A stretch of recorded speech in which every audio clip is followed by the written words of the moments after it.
Hello students, my name is VK Singh and you are watching SAV Solutions.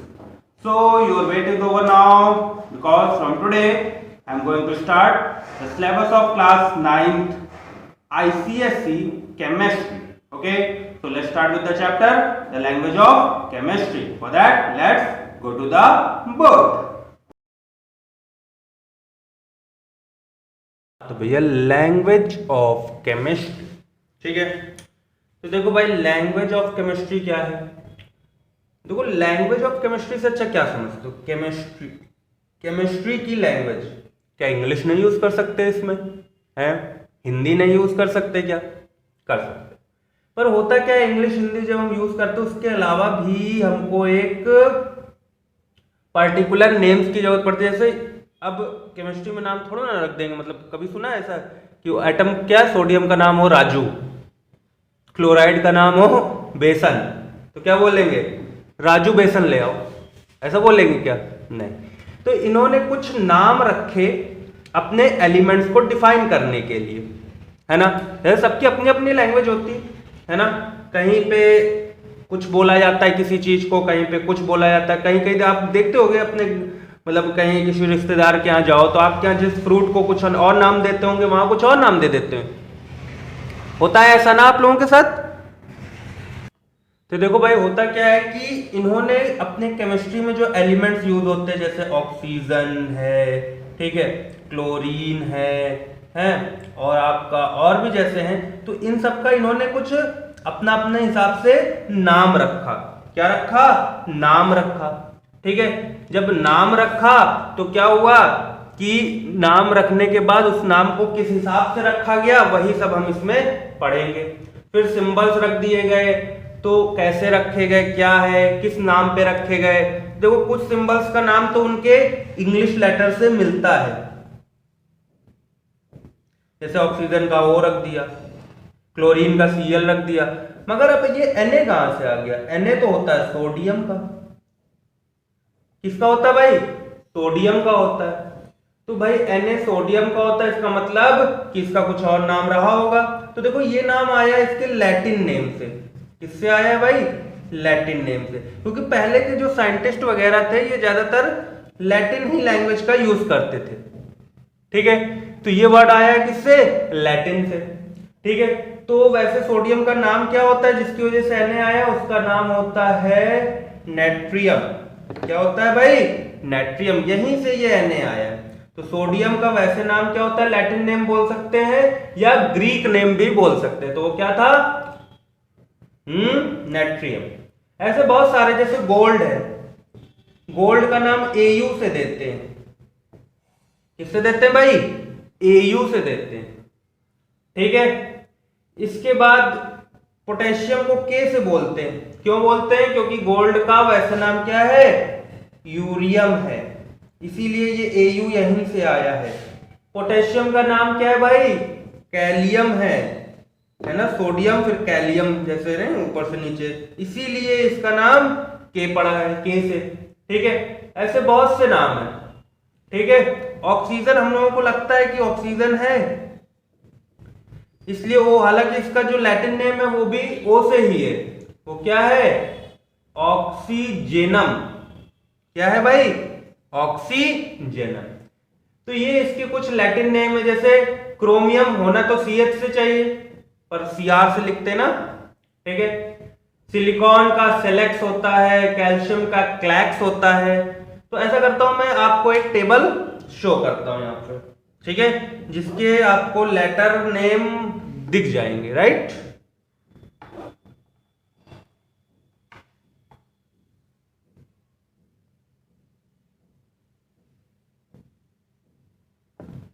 हाँ भाई table दिख रही होगी आपको अपने सामने, दिख रही है? कहाँ सर, कहाँ दिख रही है? अभी हमने दिखाई कहाँ? अब देखो गोल्ड का क्या है भाई सिंबल? Au, क्योंकि यूरियम कहते हैं। सिल्वर का Ag, क्योंकि आर्गेंटम कहते हैं। कॉपर का क्यूप्रम, लेड का पुलबम, ठीक है। तो ऐसे ही सारे होते हैं, आप देख लो, इसका स्क्रीनशॉट ले लो, अगर आपको रखना हो तो इसको अपने पास रख सकते हो और पढ़ सकते हो। ठीक है, तो सिंबल्स हम लोग ज्यादातर लैटिन नेम के हिसाब से ही क्या किए गए हैं, रखे गए। राइट, ठीक है। फिर बात आती है कि अगर ये सिंबल है तो ये सिंबल क्या क्या रिप्रेजेंट करेगा। मान लो हमने Cl ले लिया, तो Cl का सिंबल क्लोरीन का है, ये किसका है,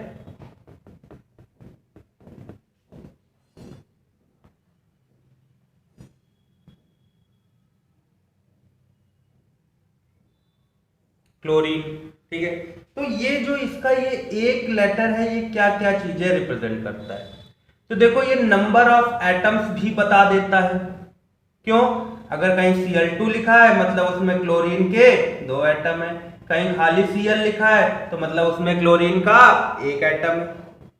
ठीक है भाई, अगर कहीं HCl लिखा है तो क्या हम इसका मास भी बता सकते हैं क्या। भाई हाइड्रोजन का मास हमने पढ़ा था 1 यूनिट, Cl का मास हमने कितना पढ़ा था भाई 35.5 यूनिट, तो इसका टोटल मास 36.5 यूनिट होना चाहिए। ठीक है, समझ गए। फिर अगर खाली Cl है, सिर्फ HCl लिखा है, तो ये 1 मोल भी बता सकता है कि 1 मोल का मास कितना होता है, ग्राम एटॉमिक मास के बराबर होता है। किसके,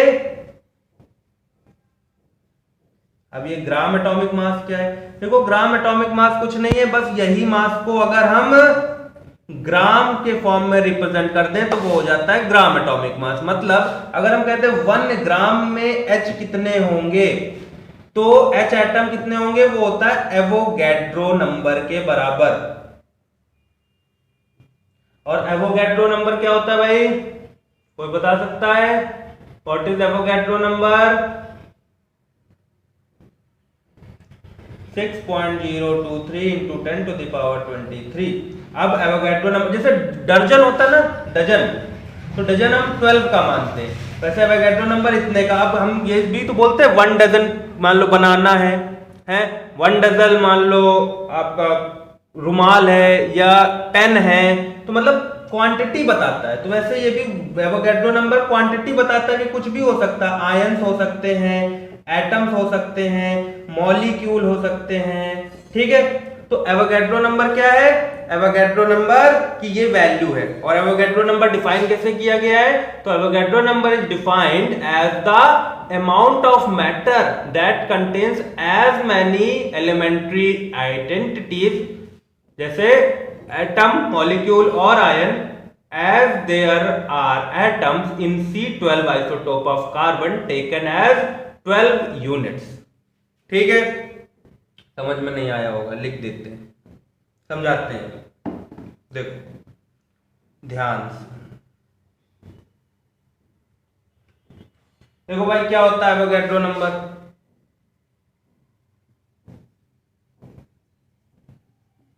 एवोगैड्रोस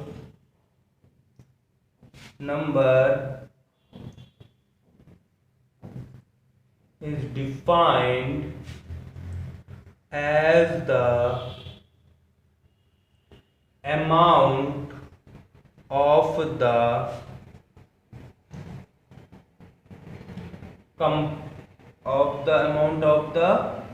कंपाउंड लिख लो, मैटर लिख लो, ज्यादा सही है, क्योंकि अगर सिर्फ एटम है तो फिर वहां पे कंपाउंड नहीं हो सकता। Matter that contain elementary entities, क्या, एटम, मॉलिक्यूल और आयन। मॉलिक्यूल्स कर लेना, कोई दिक्कत नहीं, as there are atoms in C12 isotope of carbon taken as इतना यूनिट। ठीक है, मतलब एक तरह से ये भी कह सकते हैं कि 12 ग्राम कार्बन में C12 के कितने एटम होंगे उसी को एवोगैड्रो नंबर कहते हैं।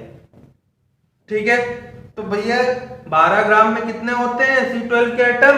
वो होते हैं 6.023 इंटू 10 टू द पावर 20। मगर जब इन्होंने डिफाइन किया था, एवोगैड्रो ने नंबर दिया था, तब इसी कार्बन के कंपैरिजन से दिया था। ठीक है, किससे दिया था?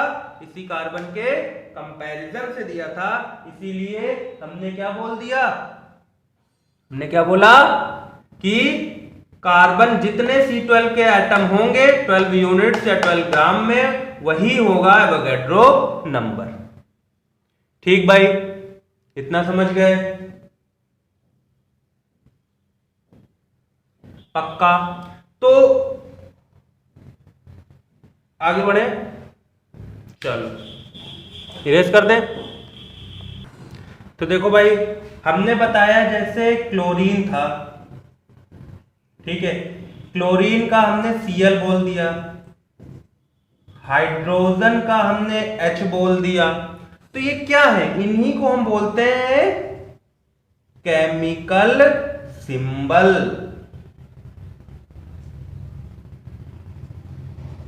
क्या बोलते हैं भाई? Chemical symbols.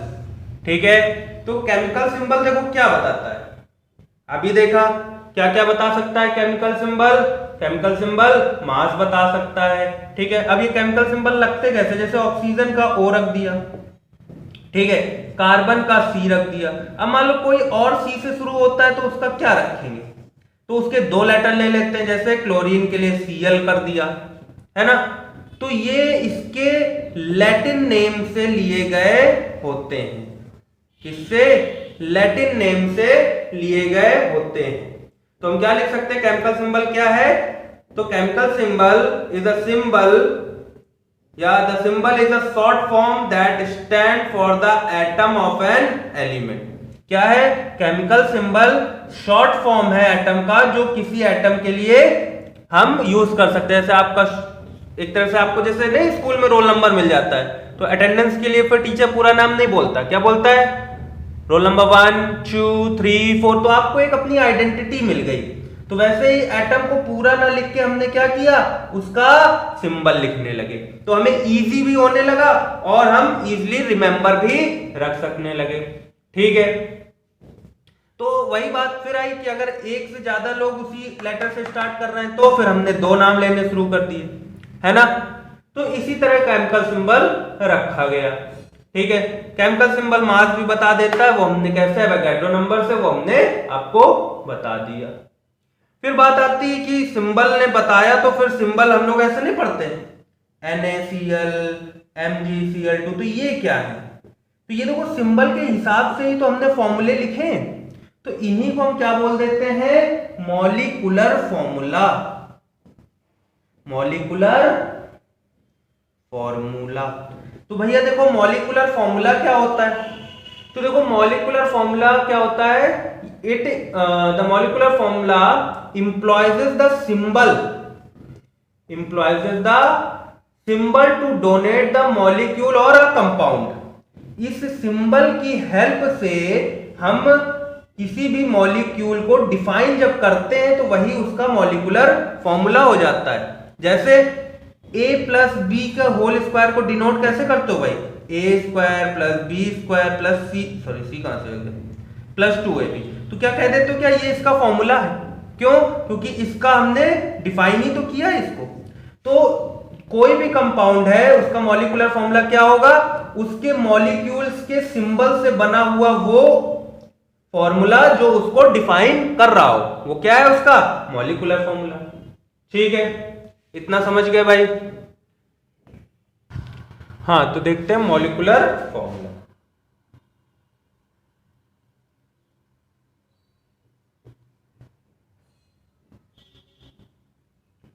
तो भाई मॉलिक्यूलर फॉर्मूला क्या होता है ना भाई? तो देखो मॉलिक्यूलर फॉर्मूला हमने अभी बताया कि अ molecular formula employees the symbol. Symbol मतलब उसके सिंबल, जैसे इसका सिंबल Na, इसका सिंबल Cl, तो denote the molecule of a compound की उसमें उस पर्टिकुलर के कितने कितने मॉलिक्यूल प्रेजेंट है, अब इसमें Na1 है, Cl भी 1 है, ठीक है। The molecular formula gives the actual number of atoms, क्योंकि अभी हम देखेंगे एम्पेरिकल फॉर्मूला, ठीक है। तो मॉलिक्यूलर फॉर्मूला एग्जैक्ट नंबर बताता है कि एक मॉलिक्यूल NaCl के एक मॉलिक्यूल में Na कितना है, Cl कितना है, तो Na भी एक है, Cl भी एक है। तो ये क्या कर रहा है, ये एक्चुअल नंबर ऑफ एटम्स बताता है, वो भी सिंबल्स के फॉर्म में, ठीक है। क्लियर है, पक्का। तो भाई फिर बात आती है इंपॉर्टेंस ऑफ मॉलिक्यूलर फॉर्मूला। तो इंपॉर्टेंस क्या है, both the molecule and the molecular mass of the compound. क्या करता है भाई, ये रिप्रेजेंट करता है किसको किसको, मॉलिक्यूल को और मॉलिक्यूलर के मास को। मास को कैसे भाई रिप्रेजेंट करता है, हमने बताया था एक Na कितना होल्ड करेगा, Na का क्या होता है मास, Cl का, तो ये कितना मास होल्ड करेगा, इसको ऐड करके हम निकाल लेंगे। तो ये मास की भी जानकारी दे देता है, ठीक है। और क्या करता है भाई, ये कितने कितने एटम्स प्रेजेंट हैं ये बता देता है, ठीक है। और कॉम्पोजिशन भी बता देता है क्या, कि इसके कितने एटम के साथ इसका कितना एटम अटैच होगा। क्लियर है ये, पक्का, ठीक है भाई।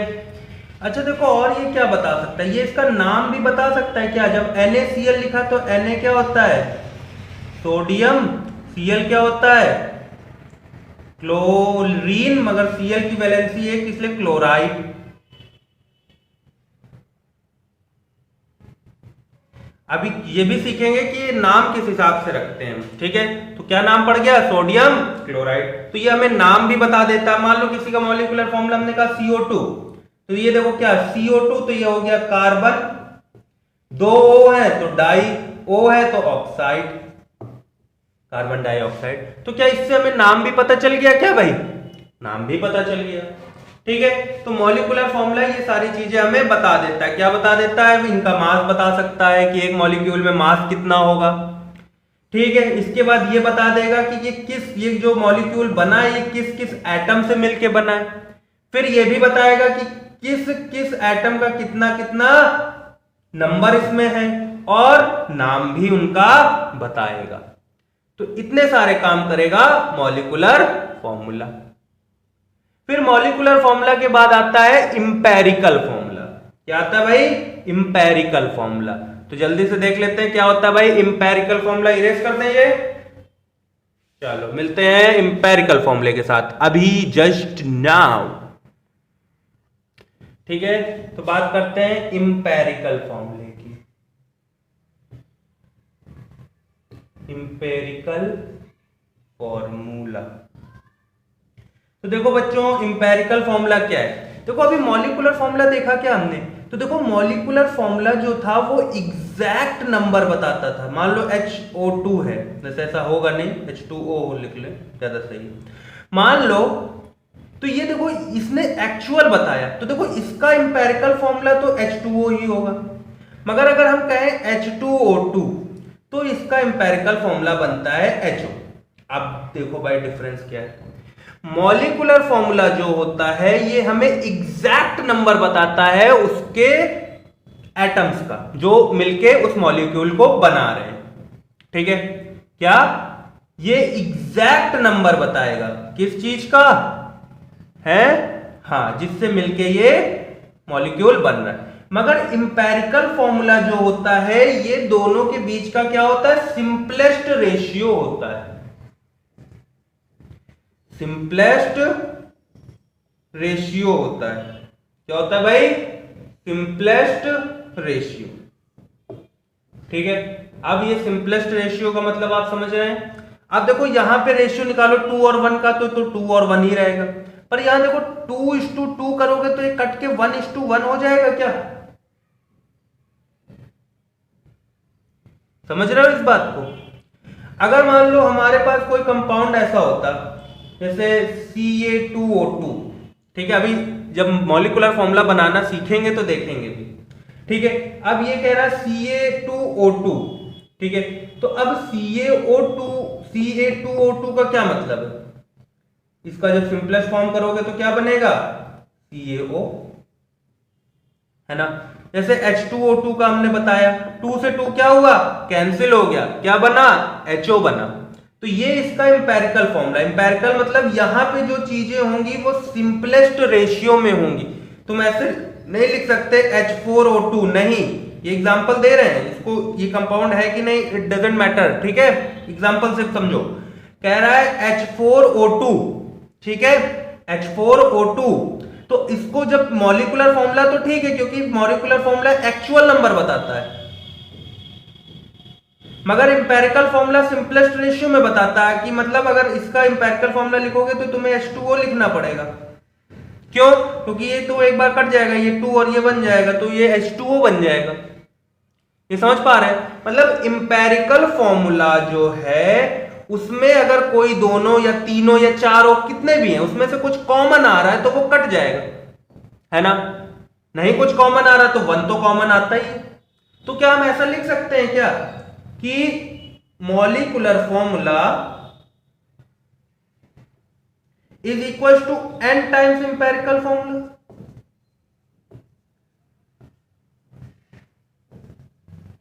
ठीक है, ऐसा इसलिए लिख रहे हैं क्योंकि हमने क्या बताया, जो चीज कॉमन आएगी वो बाहर निकाल लेंगे। तो मान लो बाहर n आ जाएगा। अब जैसे H2O2 को देखें तो इसका इंपेरिकल फॉर्मूला HO बना था, तो इसके लिए n की वैल्यू 2 हो जाएगी, 2 इंटू HO हम कर लेंगे तो हमें मिल जाएगा H2O2, मॉलिक्यूलर फॉर्मूला मिल जाएगा। तो मॉलिक्यूलर फॉर्मूले से ये हमने n बाहर निकाल लिया, तो हम क्या लिख सकते हैं, molecular formula is equal to n into empirical formula. ठीक है, अब ये n के लिए, अब इसको अगर हम ट्रांसफर करके लिखे तो ये भी तो लिख सकते हैं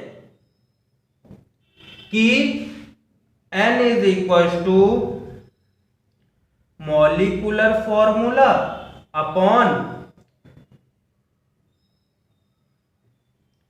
इंपेरिकल फॉर्मूला। लिख सकते हैं क्या, मास के टर्म्स में भी लिख सकते हैं क्या, n is equal to molecular formula mass upon empirical formula mass. ठीक है, अब मॉलिक्यूलर फॉर्मूला मास क्या होगा, अब जो मॉलिक्यूलर फॉर्मूला मास होगा वो, अब जैसे ये हम H2O2 करें तो इसका मॉलिक्यूलर मास क्या हो जाएगा, H के 2 और H का 1 होता है, तो 2 प्लस O का कितना होता है भाई, 16 2 जा 32, तो इसका 34 मॉलिक्यूलर मास है। मतलब जितने मॉलिक्यूल्स हैं सबको जोड़ दो, उनके मासों को जोड़ दो। ठीक है, इंपेरिकल फॉर्मूला मास क्या है, इंपेरिकल फॉर्मूला जो बना, इसका इंपेरिकल फॉर्मूला क्या है, HO बना था, तो इसका मास निकालोगे तो H को 1 ही रखोगे, O को 16 ही रखोगे। ठीक है, तो आएगा 70। तो इंपेरिकल फॉर्मूला मास क्या होता है, मास किसका, इंपेरिकल फॉर्मूले में जितने एटम हो। अब ये नहीं कि ये HO है तो हम निकालने जाएंगे तो इसका मास H2O2 निकालेंगे, नहीं, हमें क्या करना है, इंपेरिकल फॉर्मूला मास अगर बोल रहा है तो इंपेरिकल फॉर्मूला मास क्या हो जाएगा भाई, इंपेरिकल फॉर्मूला मास होगा हमारा कि इंपेरिकल फॉर्मूले में जितने एटम्स हैं उसका मास। मॉलिक्यूलर फॉर्मूला मास क्या होगा, मॉलिक्यूलर फॉर्मूले में जितने एटम है उसका मास। ठीक है, अभी हम मॉलिक्यूलर फॉर्मूला बनाना भी सीखेंगे। ठीक है, तो देखो भाई n क्या है, n ही तो वो नंबर है, कौन सा नंबर है, n को हम क्या डिफाइन कर सकते हैं,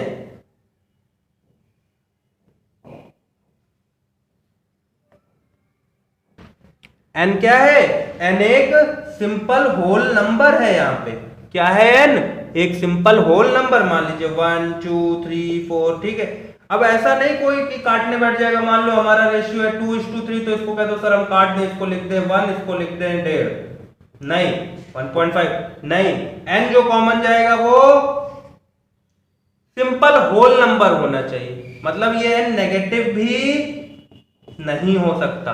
क्या बोला, सिंपल होल नंबर, मतलब 0 1 2 3 4 ये कुछ होना चाहिए।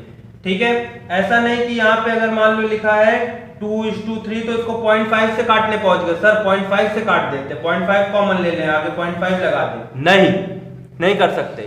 क्यों नहीं कर सकते, क्योंकि